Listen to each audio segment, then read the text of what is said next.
Hello, and welcome to this week's episode of Tuesday's Talk.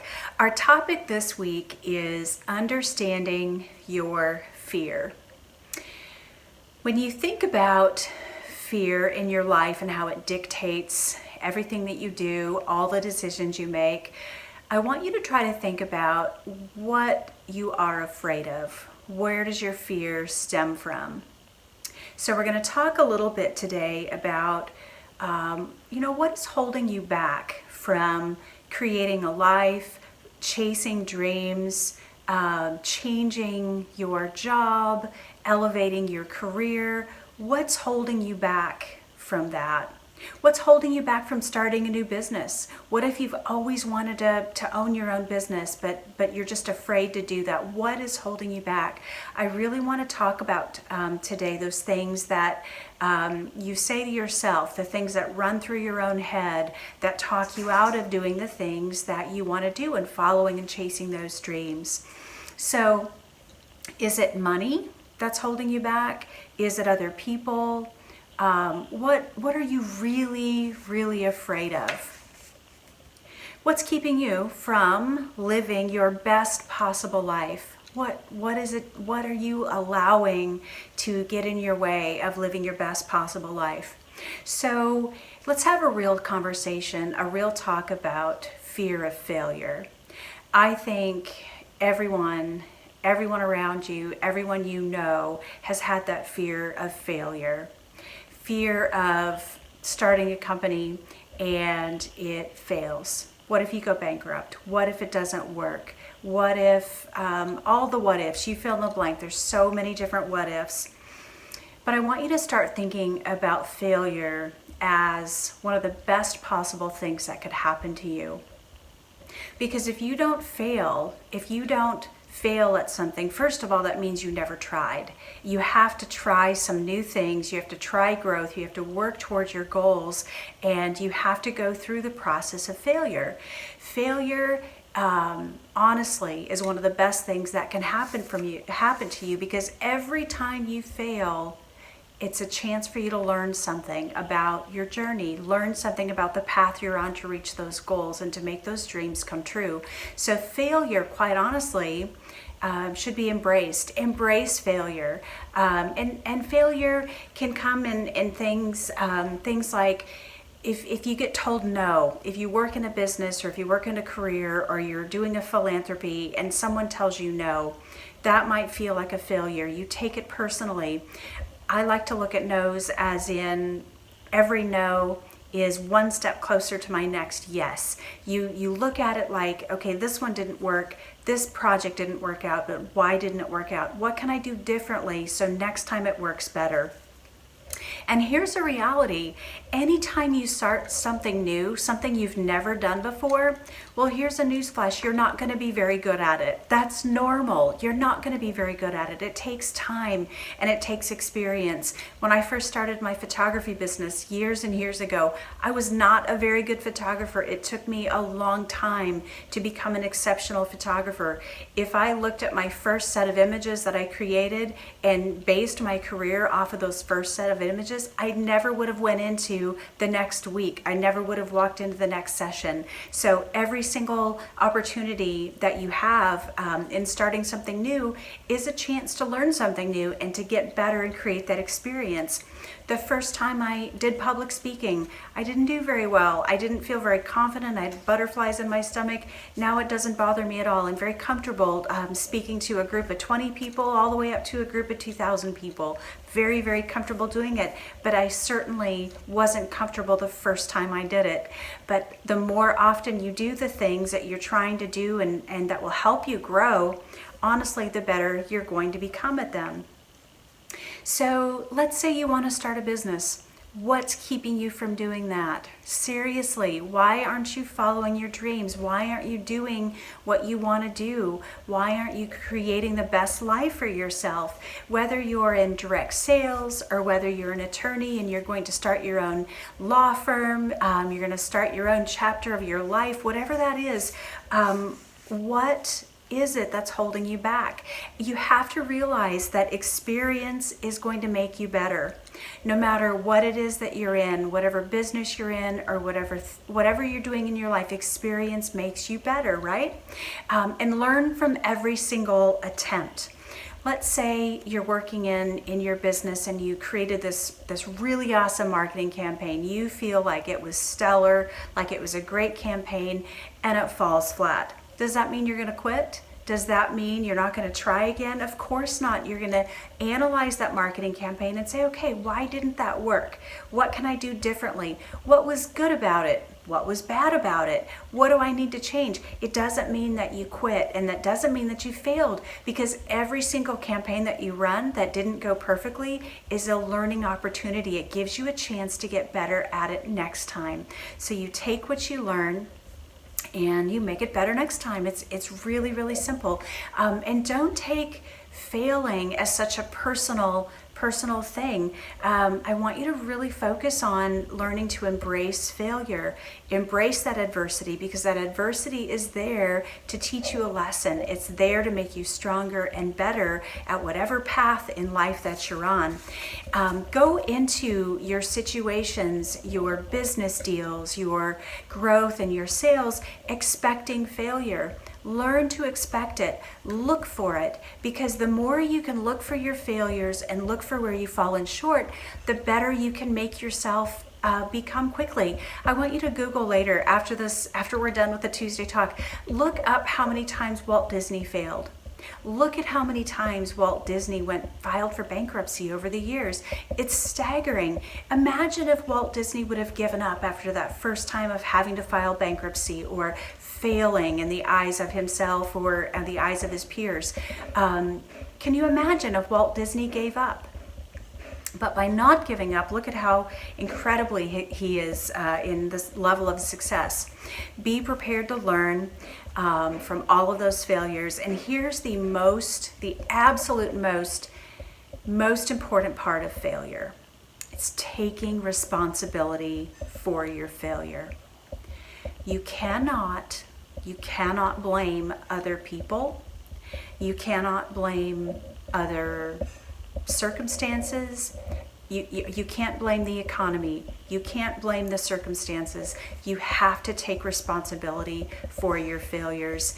Every good leader, if you look at people in your life or people that you know that are incredible leaders, they will take responsibility for their own personal failures. And this holds true in your business life and in your personal life. If you failed in a relationship, you have to own your part in that failure. If you fail in business, you have to own your part of that failure. Every good leader takes responsibility for those failures, and they do not blame other people.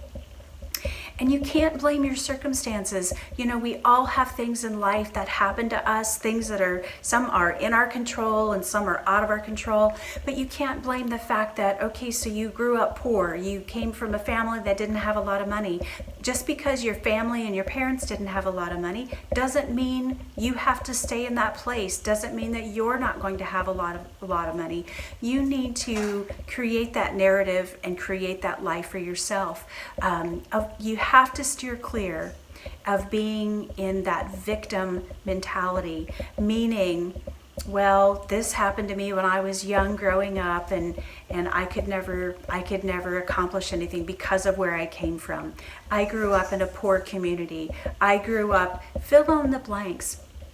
Because we all have things that have happened to us in life that we could use as an excuse to do absolutely nothing, to be as average of a person or average of a life as you want to have. It doesn't matter. Don't be a victim. Embrace where your life went wrong, and embrace your failures. Take full responsibility for them and move on and make it better.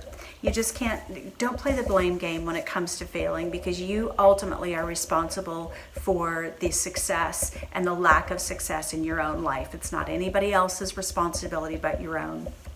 Now, John Maxwell recently released a book called Fail Yourself Forward.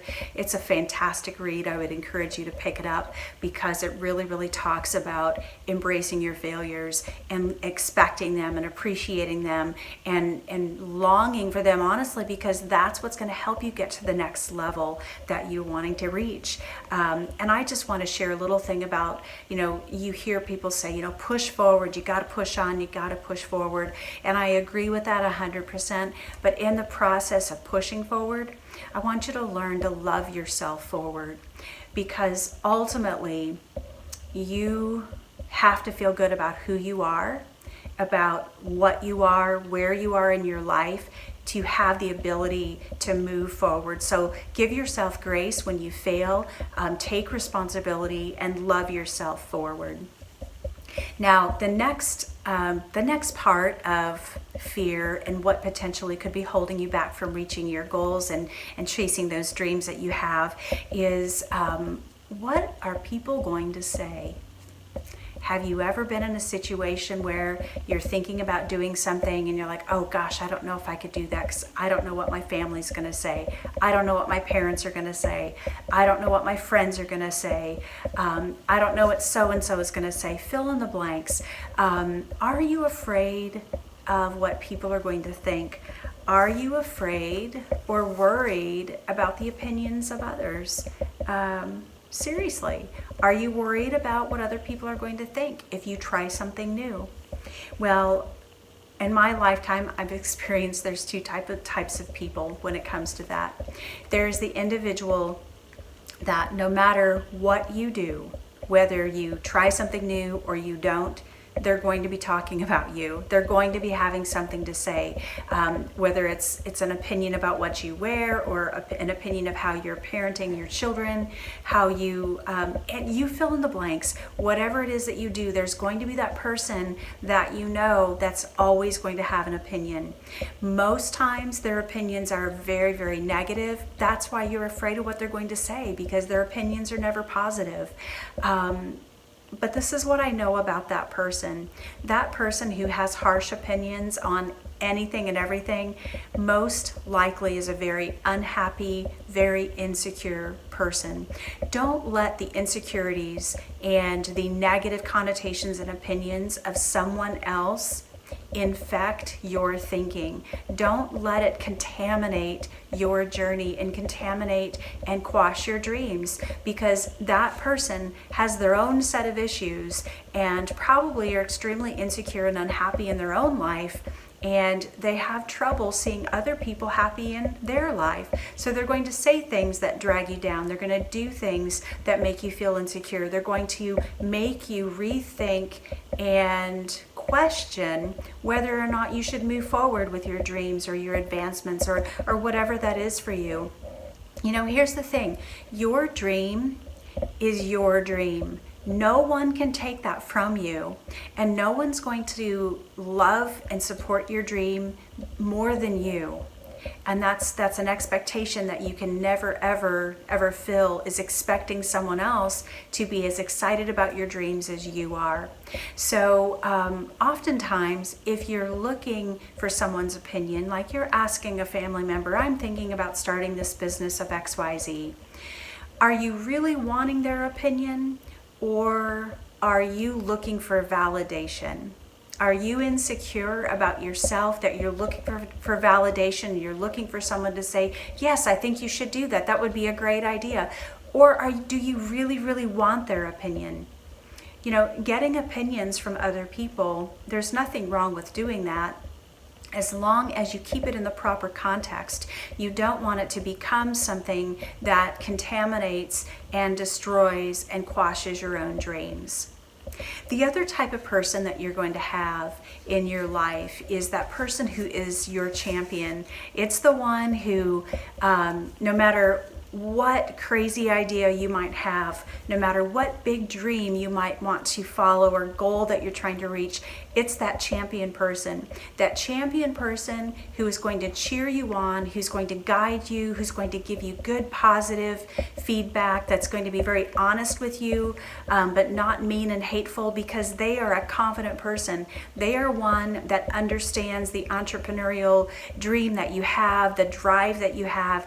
There are those champions in your life. Now, oftentimes the champion is harder to find. They're not as readily available as someone who has a toxic opinion for you.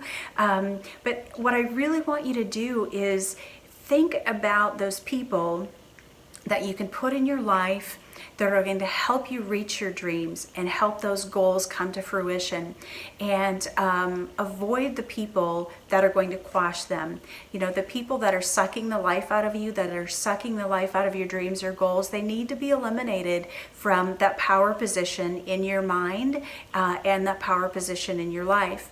Now, you are going to attract people like yourself. So if you are positive and the champion for other people, you're going to attract people just like that in your own life. There's a really, really awesome quote from Rachel Hollis. I don't know if any of you follow her, but she's amazing and has a ton of great content for positive living and embracing yourself for who you are and what you are. And one of her quotes goes like this: "Other people's opinions of you is none of your business." So what does that mean? Other people's opinions of you is none of your business. That essentially means the opinions of another person really shouldn't matter to you at all. Now, do you need support from people? Absolutely. But fill your tribe and fill your world with positive people that truly have your best interest at heart, that really, really want to see you grow and help you succeed. So thank you very much for joining me today. I hope you enjoyed today's Tuesday talk. I realize it's not Tuesday, but it's been one of those weeks where I was scrambling a bit with having a very full schedule. I'm grateful to have a busy schedule, that is for sure. So I'm going to leave you with this: be kind or be quiet. That is one of my favorite sayings. If you don't have something positive to say about someone or something, then just be quiet and say nothing at all. Have a great day, and I will talk to you next week.